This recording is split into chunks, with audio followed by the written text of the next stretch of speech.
Hello guys! Nagbabalik si Crisbel nyo. Isang buwan na walang update sa ating YT.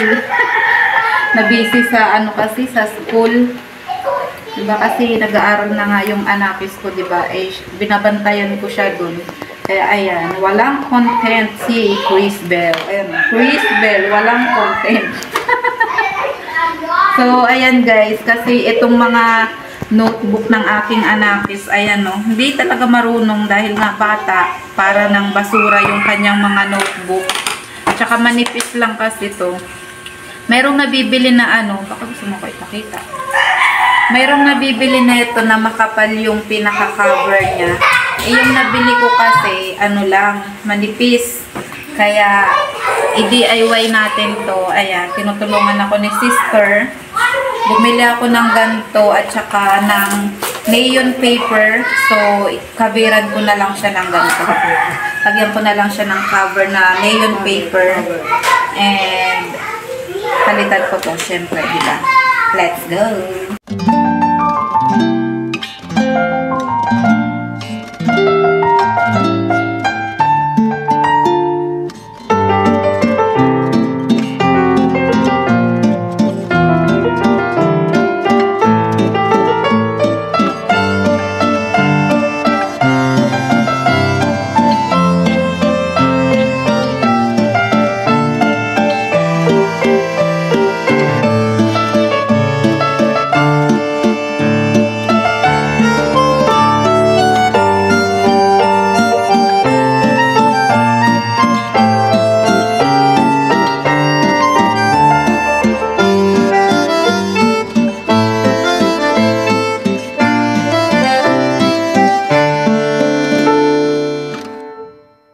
Ayan guys, meron na akong napalitan.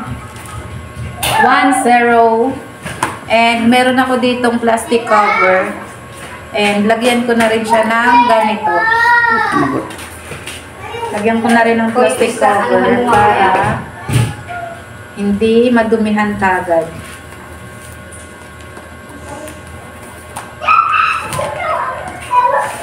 Diwan na ako ni ate guys. Ako na lang mag-isa. Kawawa naman.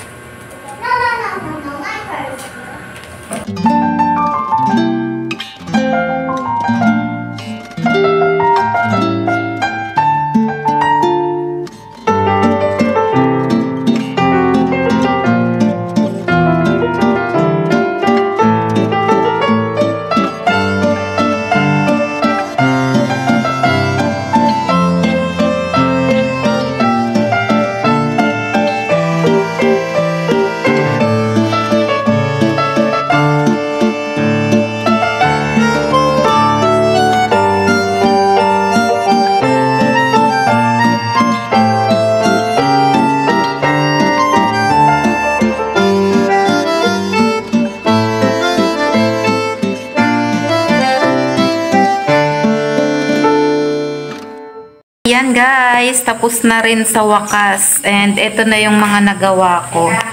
Ito. Ayan. Ayan na yung mga nagawa ko. And diba, ang ganda niya ng tingnan. Sana naman sipag-sipagin na yung isa mag-aral dito. And ito yung mga dating tinanggal. Ayan diba oh. Parang basura tingnan. Ayan yung mga natanggal. And ito naman yung mga bago. Diba? Cover lang yung maganda pero yung sulat. Ayan. Yan yung mga sulat ng aking anak. Yan yung kanyang sulat kamay. Madalas nilang gamitin dito is etong red. Ayan. ABC. Yan yung madalas nilang gamitin sa school. So, that's it for today's video, guys. Ayan ang ating before and after. Ayan, diba? Ang dumi, grabe. Lalo naman to. Oh. Ito ang ating before. And ito yung ating after.